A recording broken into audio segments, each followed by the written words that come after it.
میرے نبی پاک علیہ السلام نے فرمایا دو چیزیں ایسی ہیں جن میں بہت سارے لوگ دھوکے کا شکار ہیں. انہیں غلطی لگ گئی دو چیزوں کے بارے میں. دو چیزیں صحیح بخاری ہے.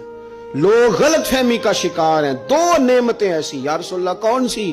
فرمایا ایک تندرستی، ایک فرصت. لوگوں کو پتہ ہی نہیں ہمارے پاس کتنی بڑی نعمتیں. مجھے آج وقت ملا ہوا ہے، میرے پاس ٹائم ہے، میں درود پاک پڑھ سکتا ہوں، تلاوت کر سکتا ہوں، اللہ کو یاد کر سکتا ہوں، صدقات کر سکتا ہوں، کسی کی مدد کر سکتا ہوں. فرصت ہے. اور ایک صحت. اور سجنوں وہ لوگ بھی ہیں جو اب کرسیوں پہ نماز پڑھتے ہیں، وہ بھی ہیں کوئی سہارا دے تو وضو کرتے ہیں، وہ بیچارے بھی ہیں کہ جن کا دل کرتا ہے کہ مسجد جا کے نماز پڑھوں، لیکن اب آنے کی طاقت موجود نہیں رہی. اس سے پہلے ورنہ اوڑکتے دن آیا ہے محمد، انہیں ہور کڑی نو ڈب جانا ہے. اپنی ڈائری کو